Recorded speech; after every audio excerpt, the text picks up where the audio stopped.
Commission for the Welfare and Maintenance of the Aged, the Ministry of Gender, Labour and Social Development is implementing the Social Assistance Programme for Empowerment (SAGE), designed to provide income security and reduce poverty among older persons. Over 300,000 older persons in 146 districts in Uganda have benefited from the grants. The income security has made life better for eligible older persons aged 80 years and above, registered with the National Identification Registration Authority, NIRA.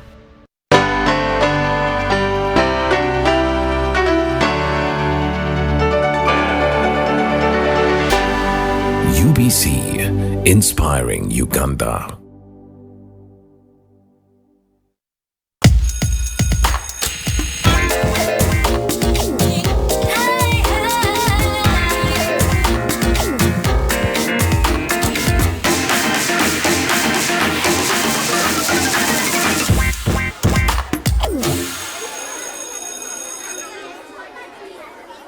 Hello, dear viewer. Thank you so much for choosing the national broadcaster, UBC, inspiring Uganda, this lovely day as you join us for this great episode coming your way, Education Forum. Well, a program that fascinates you when it comes to education and learning. Well, an interesting topic that we have for the day as we discover the potential, or maybe you can phrase it the other way around, identifying abilities of learners. That is our topic of discussion this lovely afternoon. And yes, to the educators out there, the mentors, the parents, protocol observed in all the various fields, because we nurture and pave way for the younger generations to come. You know how important it is to identify or look out for the strength, the potential of everyone, especially the young ones, and find their strength and nurture them to that particular field for them to have a better world as far as technology, competition, education is concerned, and that's much more that you can definitely think about. My name is Sandra Kahunde. Joining me this lovely episode to give us more insight, more achievements, more discussions on such a conversation, some of the tips that he has used. Well, I guess for the day I'm having Edward James Nantatia. He's going to be giving us lots to do about his school, St. Michael, and not forgetting some of the tips we can initiate for the learners out there, the educationists, on how we can look out for the potential. Well, our topic of discussion is quite paramount and very important. A topic, it is very important to look out and recognize and harness someone's potential and their strength. That is to do with the learners. Welcome once again. It is Education Forum. Our guest for the day, you're most welcome to this episode. Thank you, madam. How have you been? I'm okay. Well, Edward, just let the viewer get to know more about you and what you do at St. Michael before we get into our topic of discussion. Thank you, Madam Sandra. My name is Nantatia Edward James, head teacher St. Michael International School. I'm the head teacher of St. Michael International School. Mm-hmm. Yes. Well, I know you're very patriotic and you've been there for a while, yes, nurturing the young generation. Yes. Before we get into the depth of our discussion today, just getting the viewer to know, bring him up to speed on some of the activities, interesting activities that you've participated in your school, that you've used, that you've looked out for, to bring out that ability that the young students do have. It could be in writing, maybe reading, or hands-on skills. Yes, thank you, Sandra. But before I answer your question, allow me to just express my sympathy to all of viewers and lovers of this program, Education Forum, for the loss of our sister Victoria Muge, who has been the host of this program. I take this opportunity to extend my sympathy to the UBC fraternity, all education lovers, and the family at large. Let's keep it at heart. It happened, and that is life. Getting back to your question, how have we made it in our school, St. Michael International School, to ensure that we harness the potentials? First of all, what are these potentials? What are the abilities of these learners? Abilities in cognitive domain, that is being very intelligent. Those learners of IQ 75 and above, those are the learners who can understand a topic or an issue just at the introductory part of it. So that is also a potential, because before we go deeper to how, we need to know what are these potentials or the abilities or the special skills or talents that we can nurture or develop out of these learners. The other one is the speaking skill, ability to give a good speech. These people are called the orators. That's also a skill. But also there are these co-curricular skills that we can nurture out of these learners, like the ball games, football, netball, also the field events like netball. These are some of the skills we can nurture within our learners. At St. Michael, how have we done it? One, when it comes to the skill of the cognitive skill of it, ability to understand, we use tests and then exams. We shall give you a test, we shall give you an exam, we shall give you a piece of exercise out of the work we have taught. Then, if you score highly, we shall concentrate more on this fellow, because we shall know that this person is too what? Bright, can in the future do courses of higher achievers. But also we don't leave down these ones who are not moving to the pace of the others. And that is where the streaming comes in. You identify that these learners are brighter than the others, then you can put the bright students in a different stream, and then those ones that are moderate in a different stream. We call them slow learners. In education, we don't have dull students. We instead have slow learners. So those slow learners also need a different stream. So what we do at St. Michael, those who are very, very intelligent, those with that skill and potential to have higher achiever IQs, those ones are put in a different skill, because when you're handling them, they need a different approach. Well, looking at your submission, Yes. that means there has to be resources, there has to be infrastructure, enough space when it comes to the streaming itself. You need to have personnel, enough teachers on ground, the tutors themselves. Yes. There's really a lot that you have to look out for. That takes me to my next question. Yes. How is, what would your thoughts be to an ideal school? What would your mind be when it comes to someone talking about an ideal school to be able to cater and provide such services, or the identification of the various learners? Yes, thank you. What is an ideal school? An ideal school is that school which has a curriculum which caters for the three domains. That is cognitive, sharpening the head or the brain. Then the affective. These are subjects that have to do with touching the soul or the heart of the learner. Like a CRE and then IRE. Those ones that do with affecting the heart or shaping the behaviors of the learner. Then we also have the psychomotor domain. That is, these are subjects that cater for developing the skills of the learners. These are subjects that have to do with the hands-on skills. Yes. So we can be rest assured that such structures will lead to the development of the learners? Yes, when we have a school which is catering for all of those domains, then we can develop a fully fledged learner. Yes. Okay, because there will be a little bit of excitement when you look at the infrastructure, the excitement that I'm not doing UNEB, but there's Cambridge at that particular school, and then it will be so diverse for the young learners. Education is not all about structures, incidentally. Though in Uganda or Africa, we have taken it up that education is to do with this. Education takes place in schools that have very, very high class, expensive structures, like storage ones.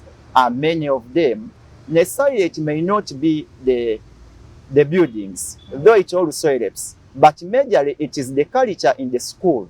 What is the teaching culture? Which type of resources do you have in the school? Do we have the labs? Do we have the library? Do we have the textbooks? The type of human resource or the teachers themselves. Is a school having qualified teachers? Or you just pick around? Like for us, to teach in St. Michael International School, you need 12 graduates weighted, at least with a bachelor's degree. So the resources in terms of materials, scholastic, library, computer lab, the personnels, then the one of structures come later, though it is also a facilitator. But majorly, what is most needed are the scholastic materials, textbooks, the lab, is it well equipped? Is the library having books? Do you have the computer lab? Then you go to the human resource. But also the other one is the money. You must have the money in order to have the good infrastructure, the good teachers, the good library, and then a computer lab. Yes. Also space, the environment of the school. Where is the school located? Is it in an urban area where there is a lot of noise? Is it in a place on a hill like a St. Michael where we are on a hill, quiet?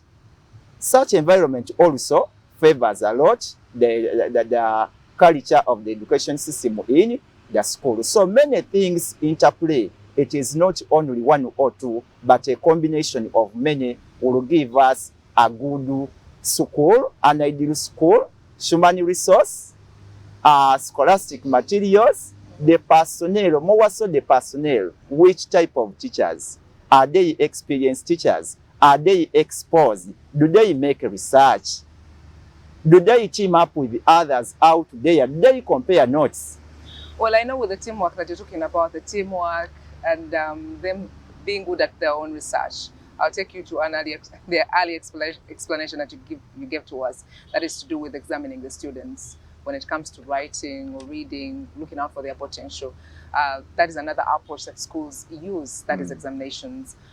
When do you think students are to be examined? The right timing? Because of course there is beginning of term, Yes. there is mid, all through the term, there are such examinations that come their way. When do you think is the ideal time? Yes, thank you, Sandra. We don't have an ideal time for examining learners. It depends on what you want. Like, for example, if we are examining about co-curricular activities, by the way, there is, to take you back, there is what we call a curriculum. Curriculum is the term, is the sum total of all what is taught in a school. And these are many. There is the psychomotor. These are skills we teach. They are those ones we teach in class. They are those ones we observe from others. Or what we call the hidden what? Curriculum. The hidden curriculum is that curriculum whereby learners keep on learning from others as they observe. So, examining depends on what do you intend to examine. Like, for example, if we want to examine about the in-class work, you can start with a question that will also be examining. Or a question can come in the middle, or an exercise. Or it can come at the end of the lesson. So it depends. Then also we can have beginning of term exams, mid-term exams. We also have at St. Michael, we have lunch hour tests. Lunch hour. A teacher can come up with a test at lunchtime during at the course of the week. Then also there are those exams that come at the end of the term. Then there are those that come at the end of the year. So examining doesn't have a specific time. It depends on what you want. Like, for example, when you go to the field and we are looking at the psychomotor skills, we want to examine how senior ones have achieved per se in physical education. We shall go and observe and also examine them as they perform. Well, very interesting as you explain in the various fields or ways of examining these learners.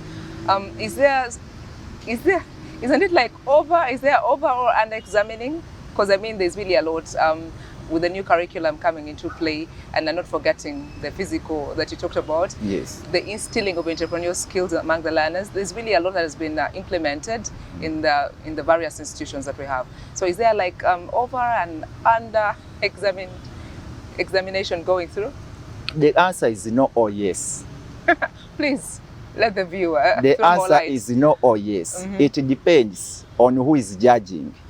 As a teacher, there is no over-examining, because the more a learner is exposed to exams, the more this learner gets familiar to the exams, and the more ability this learner will gain to answer exams. That's on the side of So the they teacher. can still have the Saturday tests coming through. Very well. And the whole the Lunch homework as hour. well, and the lunch hour. Yes. So the more learners are examined or tested, the more they acquaint themselves with the answering techniques. That's on the side of the teacher. But again, if you ask a learner will say that there is over. When you ask a parent will say our learners are overly examined. So it depends on who is answering that question or who is observing. A teacher, to a teacher's side, is okay. But you may find it is not okay to the side of the learners. But there is no overdose when it comes to examining or teaching. Well, at the beginning of our conversation, you did cite out that you do the streaming. Yes. You see the ones who qualify to be, say, P3 red or maybe P3 blue. So you do the streaming according to their abilities. Yes. When is the right time? When do you see the signs or the ability when it comes to these learners to be able to stream them or to be able to understand that he might be slow in class, but at least he performs better in other entrepreneurial skills that are in other various activities that the school offers, for example, computer lessons, or maybe gardening. When is the right time to check out for such signs? When is the right time? Most of these answers, it depends on who is giving the answer. Normally, when learners are entering school in senior and more so for secondary learners, in senior one, you group them as they enter according to their scores. You may choose to do it that way. You can say all of those who got first grade in this stream, those who got second grade in this stream at the start. Or you can say, let us push learners into streams randomly. You intermingle them. Those of first grade, second, third, you give them streams as they come. Then you wait after them doing their end of term one exams. You identify those who perform so better, you put them in a different stream, and then those who are moderate in another stream. Why? Parents don't want this approach, and actually it may not be good. But why do teachers do so, or why do schools do so?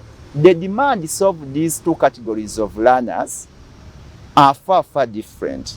Even they deserve different approaches when it comes to teaching. That is identification. Yes. In the stream of very bright learners, you may not go so slow. They need a moderate speed. Because when you go slow, they can even chase you out of class. They can say, this madam, this sir is wasting our time. However, when you go to the other stream, where they are moderate or slow learners, you need to go slow because they don't understand at the same pace with the other ones of higher IQs. Okay, now I'll request you to be more specific on those particular signs that you look out for during that identification phase. What are the signs we look at when we identifying? The first sign is the performance. How has the person performed? And it may be an exercise you have given, a test, a question is in class, how they respond. Then also you can look at their interest in learning. Interest in learning. There are those who are so much interested, so you keep on looking at interest vis-a-vis performance. Well, allow me to take you a little back with the sensitivity that you talked about, that some parents don't like it that way. When they come and you're like, okay, P4 bright is in the corner. And then there's the medium, or the ones who are kind of getting to the bright level that you really want to look out for as tutors or as educationists, what you would cite out to be bright. Well, some parents don't like it, like you put it earlier on. Yes. What are your thoughts towards that? When you look out for the performance, like you've been explaining, what are your thoughts to that?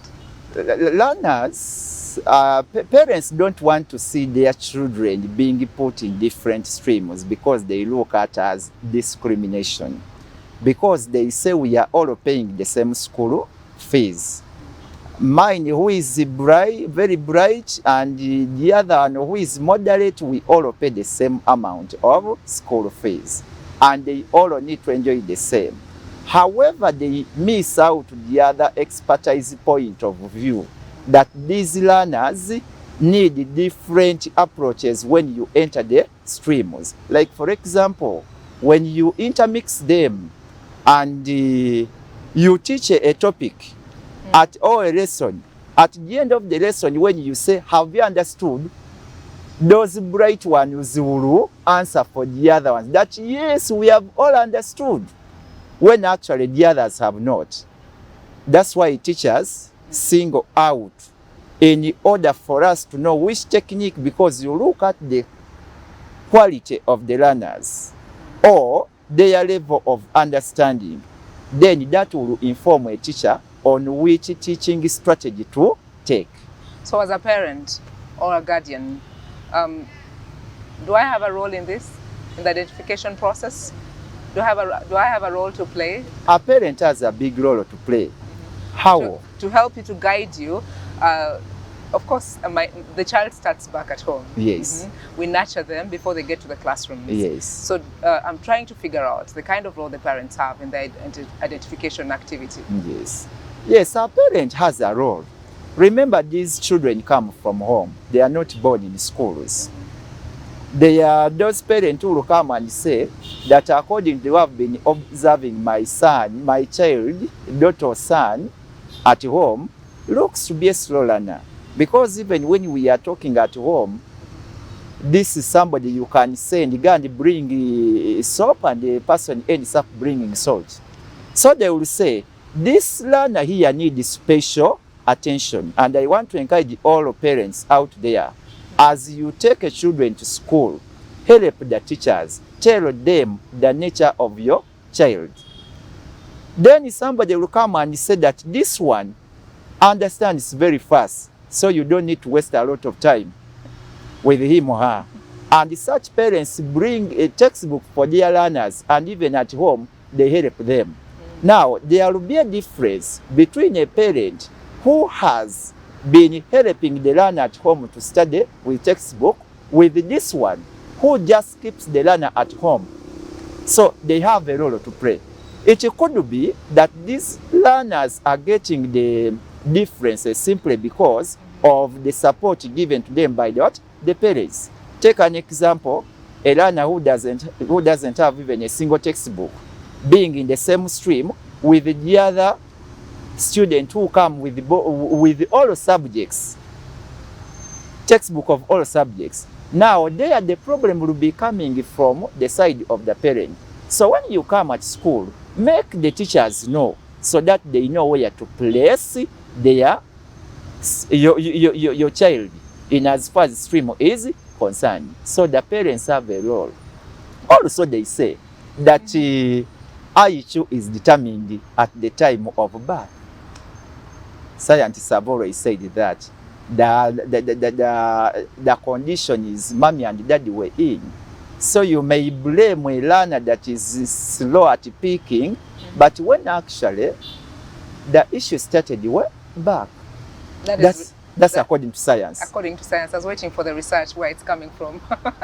According to science. According to science. Yes. Well, interesting. For the viewers still watching, good to know that you're still a part of this particular episode, Education Forum, coming your way. A topic of discussion, if you just joined us, we are here to identify how you can identify the abilities of a learner out there, bring out the potential, the strength in them. How do you nurture them? We all have a role to play in this. The parents, the educationists themselves, the learner, the guardians, in various communities where we do stay. And our guest for the day, having Edward James Nantatia, He's the head teacher of St. Michael, for having facts come through right. He's the teacher, St. Michael International SS, and he's giving us an interesting insight into this whole discussion. Well, as a teacher and an expert who has been there for quite some time, how are you able to identify a student's performance or the learner's performance, and you're like, this one is consistent, they will definitely stand out or shine? How are you able to tell? How do we tell? Still, we look at the performance itself. How is the learner consistently performing? Are you a kind of learner who gets above 70 in one exercise or test exam, and in the next one you go down? Then seriousness. Is the learner a serious learner? Because seriousness can be observed. How is this learner serious towards his or her studies? Does he revise or she revise? Does she or he interact with the friends and the teacher in the class? When you ask a question is in the class, does the person go for prep? Or is a kind of person who is always pushed? So we look at those. More so when we are looking at the cognitive domain, or which is picked in class, but also the other outside activities. How do we observe learners' potentials? Yeah, because we cannot deny the fact that it's diverse. Yes. There's a lot. There you observe. Yes. Observe. You expose them to different activities, then you observe. Like in athletics, take learners to the field, and then you organize competitions. So the best performers, you know that these ones have the ability to be good athletes. The fact that I love the fact that it's beyond performance in class. Yes. That it cuts across. It cuts across. Yes, it cuts across with the other activities in school. Yes. But also discipline. We look at discipline to identify.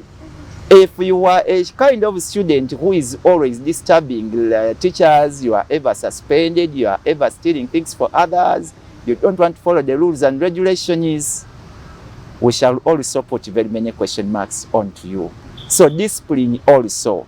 A humble and obedient child can easily be identified as a serious learner in a school as compared to those who are indisciplined. Well, speaking about indiscipline, yes, because I know you have different age brackets. Yes. Yes. Does it matter? Can it be as an indicator for you to look out for someone's ability? Age group. Age group also can matter because there are some traits that can be exhibited by those in senior 1 and they are not up in senior 6. So sometimes age also matter. Like for example, some performance can be as a result of age. Like the outside activities. Look at basketball. You cannot make a senior to compete with a senior 6. Obviously, a senior 6 will move out as one who is potentially able to the other. Because when we are looking at our potentials in a school, we are looking at a school that is there to nurture a child who is going to move out of school when he's all round. Like for example, maybe in church, and we want a preacher in church, you'll find that the one of senior 3, 4, 5, 6 can preach far better than one of senior 1 because those ones up who are mature, they have a lot of confidence and they are more exposed than even these Form 1s. So age also can matter. So if we have to look at issues that affect their consistency in school for them to stand out and shine, like you'd wish for them, age matters. Age matters. Yes. What are some of the other issues that you can cite out? Other issues that distract them. Distraction of academic performance. Yes. Of course we talked about in discipline, providence from home.